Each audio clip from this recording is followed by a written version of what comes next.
Okay, so this is also an informative passage, a revolutionary way to influence and persuade. Suppose you've started an online furniture store that specializes in various types of sofas. So right away they start with kind of like an anecdote, right? Or imaginary situation. So you're starting a business. Some are attractive to customers because of their comfort, others because of their price.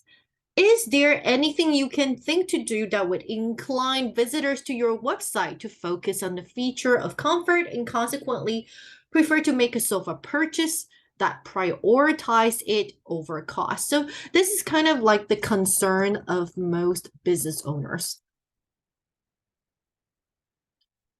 You've no need to labor long for an answer. Well, that seems like high certainty because two marketing professors, all right, their names don't matter, they have provided one in a set of studies using just such an online furniture site. When I interviewed Mandel regarding why she decided on this set of issues to explore, she said her choice had to do with two big unresolved matters. Well, when you have unresolved matters, that is your motivation for study. That is your aim or goal. One relatively recent and one long-standing. The new topic at the time was e-commerce. When she began research in the late 1990s, the impact of virtual stores such as Amazon, eBay was only beginning to be seen. But strong transition, how to optimize success within this form of exchange had not been addressed systematically. So that is the first puzzle she intends to solve. Optimize business sales. So she and Johnson opted for a virtual store site as the context of their study. The other matter, all right, the second reason that had piqued Mandel's interest is one that has vexed merchandisers forever. So the word vex means frustrate, so problem two or puzzle two. How to avoid losing business to a poorer quality rival whose only competitive advantage is lower cost. That's why she chose to pit higher quality furniture lines against less expensive ones. And then we see the quotation so we can cross them out. Fortunately for me, the best of the students in those classes have never been satisfied with that general advice. Yeah, but how? I never really had a good answer, which gave me a great question to pursue my research project. So the quotation doesn't matter, right? All we know is that she intends to solve these two puzzles. And fortunately for us, so again, this seems like high certainty. So after analyzing the results, Mandel and Johnson were in a position to deliver a stunningly simple answer to the yeah, but how? In an article, they describe how they were able to draw website visitors' attention to the goal of comfort merely by placing fluffy clouds on the wallpaper of the site's landing page.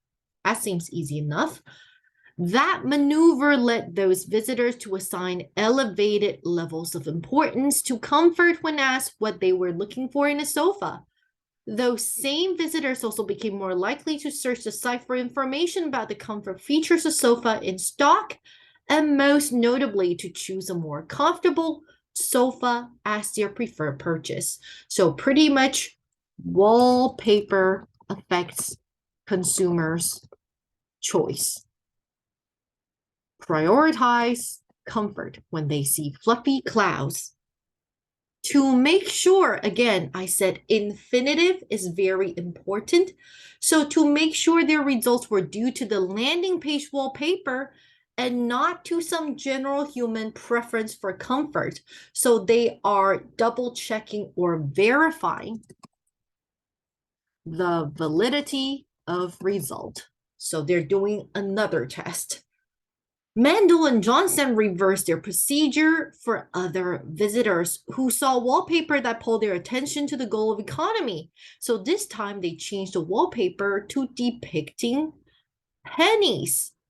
instead of clouds. And what happens?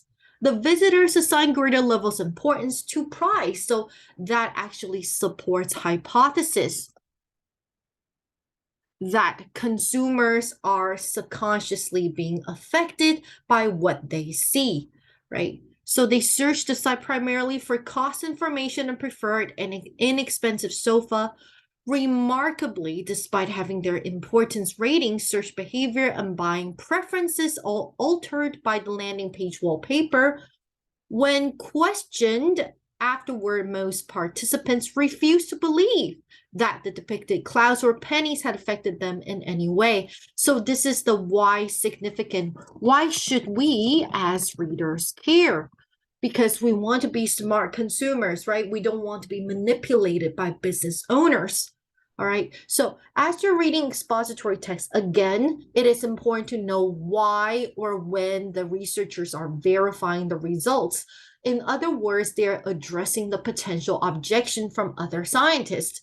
Because if today they only focus on doing the wallpaper on fluffy clouds, maybe some other researchers would go like, you know what? There's limitation to your result. How do you know it's not because of reason A or reason B? And that is why they have to do it again in a different way to validate their own finding, right? And that is it for this passage.